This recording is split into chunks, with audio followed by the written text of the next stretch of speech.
Appalachia is full of things nobody has ever fully explained. Lights rising off mountains, towns sleeping beneath lakes, and people who walked into the woods and never came back.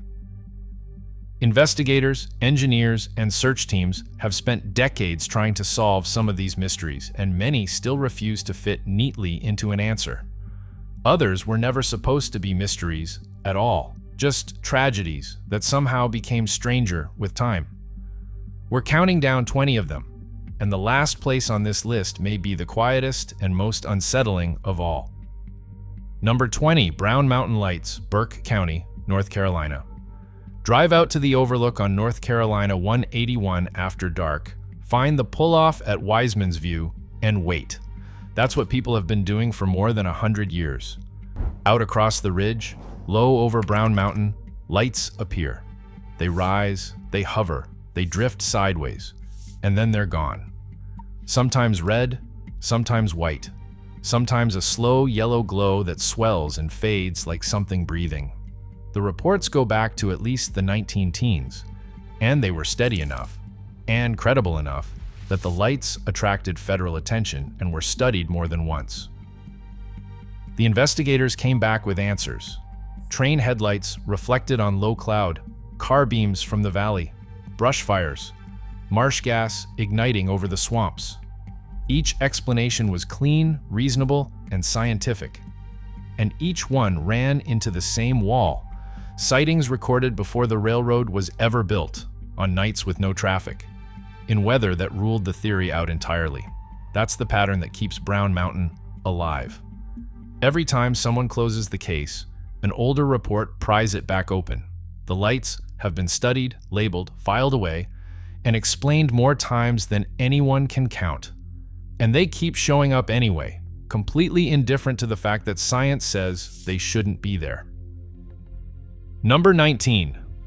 Moonville Tunnel, Vinton County, Ohio.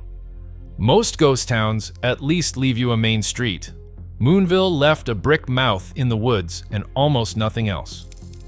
You have to walk to reach it now, in through second-growth forest in the hills of southeastern Ohio, until the trees open, and there it is, a railroad tunnel standing alone, its portal dark, the town that built it gone without a trace.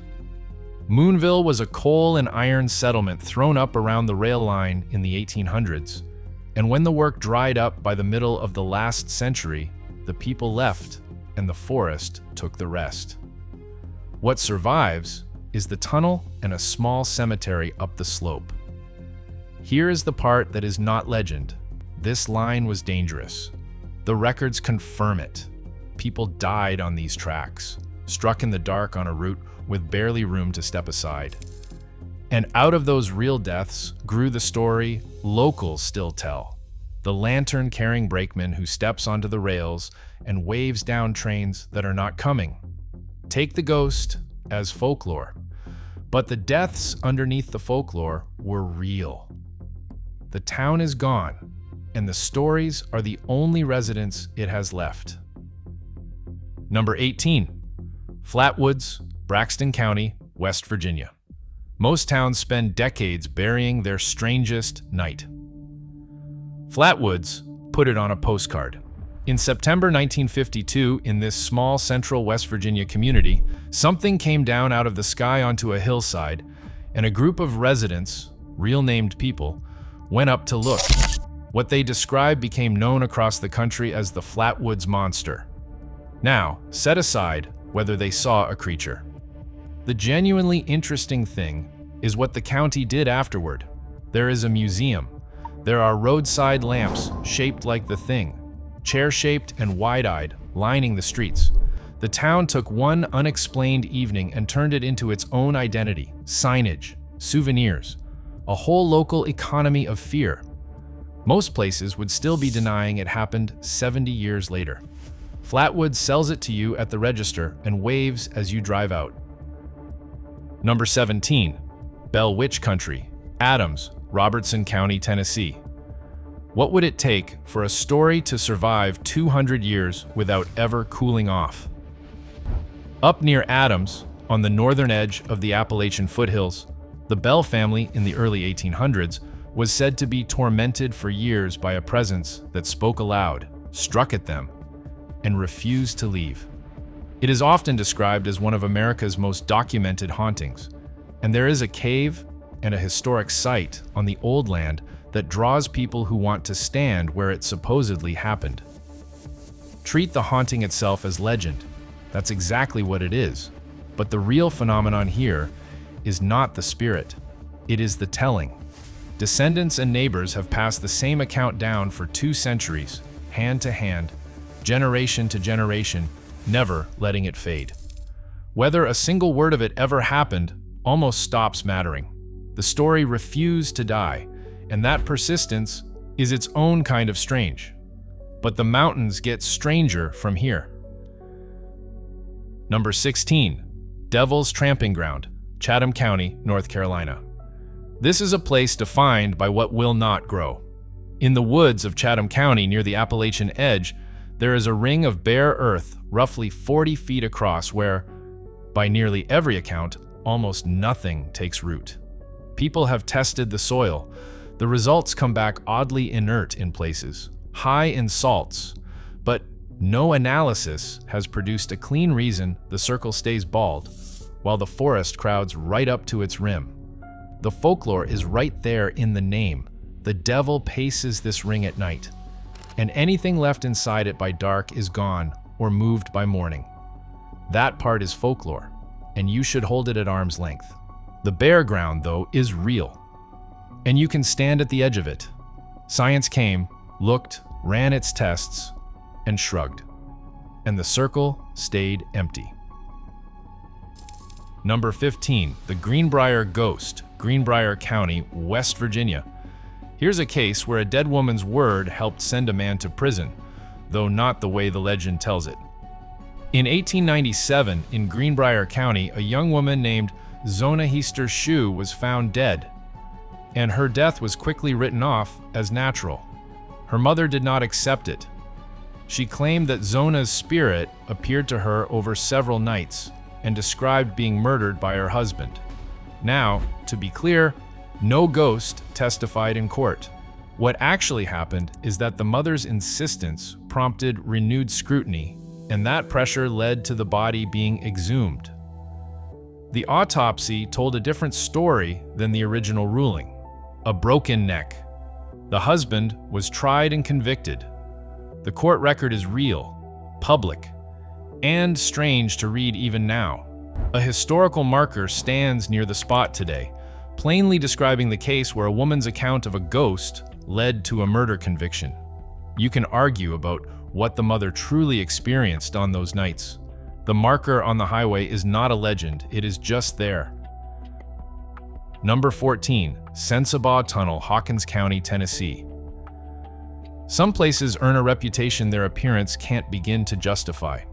Picture a plain concrete culvert from the 1920s tucked into the hills of Hawkins County, the kind of thing you would drive through anywhere else without a single thought. Here, drivers slow down, cut the engine, and then change their minds. The local lore runs thick. Stories of a man who once lived nearby, sounds people swear they hear from inside, things that supposedly happen to a car left idling in the dark.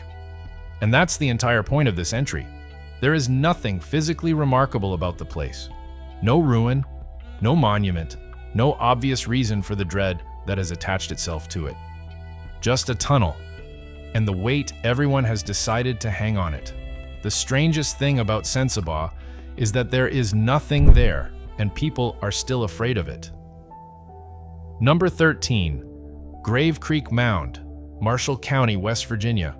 Turn off the highway in Moundsville, in Marshall County, and the thing rises in front of you where you would least expect it. A green hill, 60 feet high, sitting in the middle of a town like it grew there. Walk up to the base and look straight up the slope, and your sense of who was here and when quietly rearranges itself. This is a conical earthwork built by the Adena culture roughly 2,000 years ago, raised one basket of soil at a time by hand until it became one of the largest mounds of its kind anywhere in the country. The famous controversy is a small inscribed stone said to have been pulled from inside it in the 1800s, an artifact argued over for generations and never settled, widely suspected to be a hoax. Set the stone aside. The real mystery is bigger and plainer than any disputed relic. We know roughly when the mound was raised. We do not fully know why or what the people who built it meant it to hold. Stand in its shadow on a quiet afternoon, traffic going by behind you, and the silence of it is the loudest part. It is a hill made by human hands, and those hands left no record we can read. Number 12. The Hornet Spook Light, Newton County, Missouri, on the tri-state edge. Out on the western fringe, where Ozark and Appalachian-style hill country blur together near the old community of Hornet, there is a light that has been bobbing down a dead-end road since the 1800s. Witnesses describe an orb that approaches, sways, hangs in the air, and retreats along the same lonely stretch, bright enough that people still drive out at night specifically to wait for it. Investigators have reportedly examined the phenomenon over the years. The most common explanation is headlights from a distant highway, bent and carried along the terrain, and it accounts for a great many of the sightings. What it does not account for are the reports that predate the highway entirely, and that gap is the whole story. It is still out there, on a road that goes nowhere, doing the same thing it has done for over a century. If you think that is unsettling, the second half of this list is where the mountains stop playing. Number 11. Helvetia, Randolph County, West Virginia.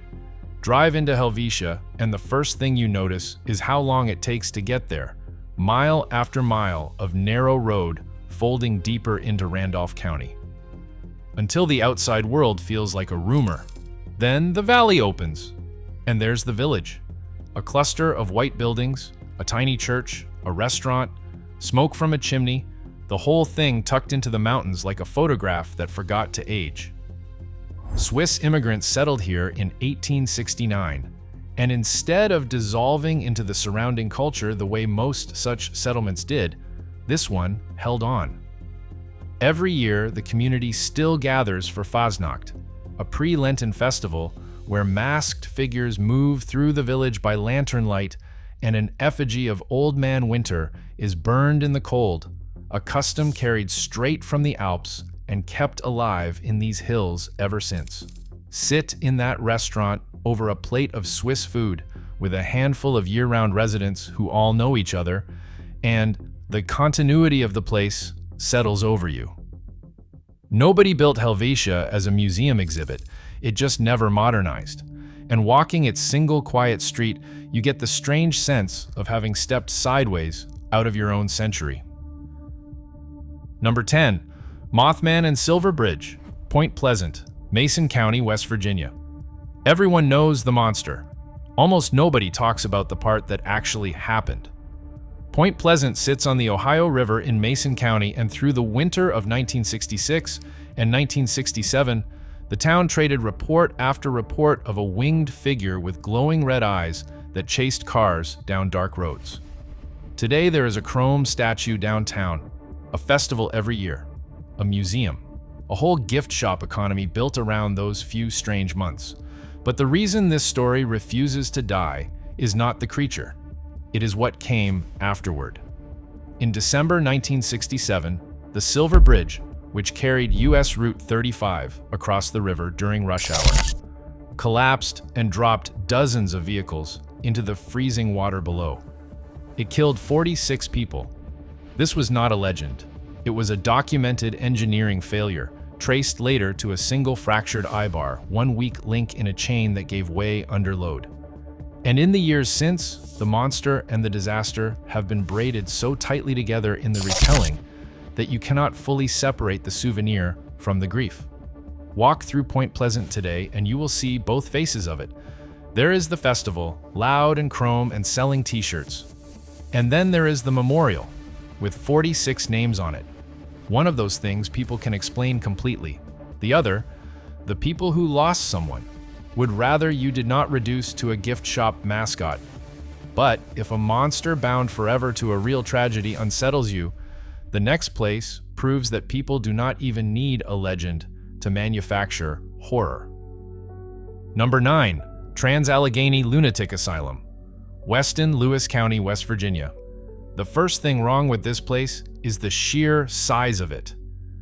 Imagine standing in a small town that never held more than a few thousand people, and looking up at one of the largest hand-cut stone buildings in the entire country. That's Weston. The asylum was begun in the 1860s out of local sandstone, quarried, hauled, and dressed by hand, and it stretches roughly a quarter mile from end to end. It was designed around a reformist idea of the time that light, air, and space could heal the mind, and that a few hundred patients could live in something close to dignity. That's not how it went. By the middle of the 20th century, the building held several times the number it was built for. And this part is not folklore. It's in the record.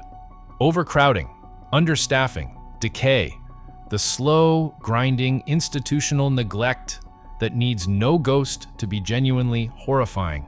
People come now for the night tours and the hauntings, flashlights bobbing through the dark wards. But the real horror here is duller and far worse than any ghost story. Walk those long corridors in daylight past the peeling paint and the iron bed frames still bolted to the floor. And the building itself tells you what happened. It says more than any story whispered in the dark ever could. Ghost stories are one thing. What's coming next is the kind of thing that actually happened on the record to real people. Number 8. Wampus and the Haint Lore Districts, Cherokee County, North Carolina. In the far southwestern corner of North Carolina, in and around Cherokee County, there are things people still will not name out loud once the light goes. The lore here runs deep, and it is partly Cherokee-rooted, a whole layer of creatures, signs, and haints that has stayed alive in these hills long after most of the country traded its monsters for streetlights and stopped looking over its shoulder. The Wampus, a cat-like figure of regional folklore, is just one name among many, and the details shift from one holler to the next. That very inconsistency is the tell. This is not a single tidy legend packaged up and sold to tourists. It is a living tradition, carried in offhand warnings and in the things grandparents said and never quite explained. The question was never whether the creature is real. The point is that belief here never needed proof to keep itself going. And generations later, it is still going. Number 7. New Straitsville Mine Fire, Perry County, Ohio. Some disasters end. This one is still burning. Under the hills of Perry County in the old coal country around New Straitsville, a mine fire that started during a labor dispute in 1884 found the coal seams underground and simply never stopped. The story goes that during a bitter strike, miners sent burning cars down into the works, and the fire spread through a network of seams no one could ever reach to put out. That was over 140 years ago. It is still down there. Over the decades, it has warmed the ground from below, killed vegetation in strange dead patches, sent smoke curling up out of the bare earth on cold mornings, and slowly hollowed out the land above it. The state has spent real money trying to contain it and has largely failed. Drive through today and you will see ordinary green Ohio hills, peaceful and unremarkable. And the whole time under your tires, the mountain has been on fire longer than anyone alive today has been breathing. Number 6. Drowned Towns, Fontana, Swain County, North Carolina. Here are towns that still exist. They are just underwater. Across the southern range, the dam building era of the early to mid-20th century put entire communities beneath reservoirs, and Fontana Lake in Swain County is one of the clearest examples. When the dam went up, the living were moved out, and, in some cases, the dead were moved too. Cemeteries relocated grave by grave to higher ground, so the rising water would not take them. The roads, the foundations, the bridge piers all went under and stayed there. But here is the eerie part. In drought years, when the water level drops far enough, those roads rise back up out of the lake bed, cracked, silt-covered, but unmistakably streets. And people walk them again. They photograph what surfaces: a roadbed leading down into the water, the outline of a foundation, a piece of a town that was supposed to be gone. None of it is folklore. It is all verifiable, all documented. These communities did not vanish. They were submerged on purpose. And here, the past does not stay drowned. Ghost towns on dry land are unsettling enough. The next entry is where the real death toll lives, and where the numbers were never honest. Number 5. Coal Disaster Ground, Monongah and Buffalo Creek, Marion County, West Virginia. The deadliest things in these mountains were never supernatural. They were engineering and they were greed, and some of the dead were never even counted. In 1907, an explosion tore through the mines at Monongah in Marion County and became the worst coal mining disaster in American history. The official death toll was set in the hundreds, but almost everyone who has studied it believes that number is low. It missed men who weren't on the company books at all. Day laborers, sons and brothers brought down to help, paid off the record, who simply went into the dark and never came back out, and were never written down anywhere. Decades later, in 1972, a coal slurry impoundment dam failed up Buffalo Creek and sent a wall of black water roaring through the hollow below. It killed more than 100 people in a matter of minutes. The company that built that dam had inspected it and called it satisfactory. The numbers from both disasters are still argued over today. That's the real unexplained thing here. Not a ghost, a gap. The names that never made it onto any list. The men the record simply lost. The mountain didn't do this. The companies did. And the arithmetic of it has never fully closed. Number 4. Remote balds and disappearances. Great Smoky Mountain, Swain County, North Carolina, and Tennessee. A national park is supposed to be the safe, mapped, marked version of the wilderness. This one quietly keeps a record of people who walked into it and were never seen again. The Great Smoky Mountains straddle the North Carolina and Tennessee line and hold some of the densest backcountry in the eastern United States. Up on the high ridges are the grassy balds, open meadows that, by every rule of elevation and climate, should be forest, and whose existence botanists still cannot fully explain. In June of 1969, a 6-year-old boy named Dennis Martin was on a family outing here. The children scattered to play a harmless hiding game in the brush. When the others reappeared, Dennis did not. What followed became one of the largest search efforts the region had ever seen. Hundreds, then thousands of people, soldiers, aircraft, and dogs combed the slopes for weeks. They found nothing. Not a shoe, not a scrap of clothing, nothing. He was never recovered, and he is not the only one. This terrain swallows search grids whole, folding people into ground that looks gentle from the overlook, and is anything but up close. The balds are a genuine open scientific question, and so, in a quieter and far sadder way, are the people. Some ground keeps what it takes. The disappearances are hard to sit with. The last 3 places on this list are where the mountains feel less like scenery and more like something with a will of its own. Number 3, the Lost Hollows, Harlan and Letcher County, Kentucky. Turn off the main road in eastern Kentucky and follow one of the narrow creek roads back into Harlan or Letcher County. And you will feel the walls close in around you. The ridges rise on both sides, the sky narrows to a strip overhead, and the next valley over might as well be a different country. For generations, that was exactly what it was. The terrain itself sealed these communities off from the outside world well into the 20th century. One road in, one road out, and a wall of mountain in every other direction. And that isolation is written all over the record. Feuds ran for generations, and pockets of speech and custom drifted away from the mainstream simply because nothing ever flowed in to correct them. Stand at the mouth of one of these hollows in the late afternoon when the light goes gold and the shadows climb the far slope, and you can feel how a place like this holds on to things.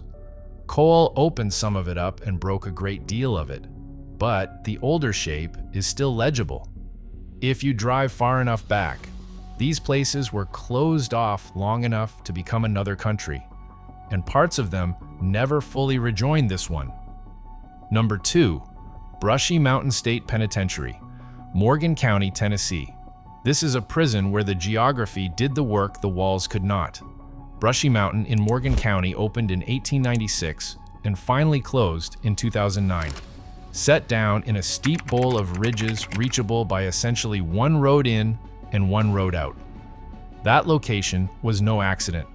The mountains were the whole point, a natural barrier deliberately chosen because the terrain defeated men that fences and guards never could. When James Earl Ray, the man who assassinated Martin Luther King Jr., escaped from here in 1977, the search closed in on the escapees within days.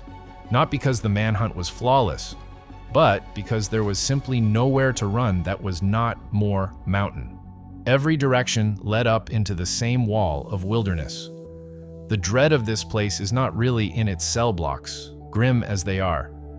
It is structural. It is built into the land itself. Here, the mountains were the wardens, and they almost never lost.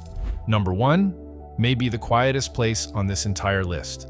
It might also be the most haunting. Number 1, Thurmond, Fayette County, West Virginia. We end at a town the railroad built, made rich, and then forgot completely. Picture a canyon so tight that Main Street and the railroad tracks were literally the same strip of ground. That is Thurmond, deep in the New River Gorge in Fayette County. A century ago, it was a roaring rail hub, hauling coal and money through the gorge. Hotels full, depot busy, one of the most prosperous spots in the region. Then the coal economy turned. The trains stopped needing it, and the town simply emptied out. What's left today is almost impossible to believe for how intact it is. A preserved depot, a row of old commercial buildings standing along the tracks, and a legal population you can nearly count on one hand. Because here is the thing, it is still a town. It still has a name on the map, a handful of official residents, and a depot the Park Service keeps up. There is no dramatic ruin here, no fire, no collapse, no disaster to point to. Just a complete, quiet, fully standing place with almost no one left in it. And that is the thing the brochures never tell you about these mountains. They do not always bury their emptiest places. Sometimes they keep them perfectly intact, every board in place, and just leave them standing there in the gorge for whoever happens to wander in. The strangest thing about these mountains isn't what they hide. It's how patiently they keep it.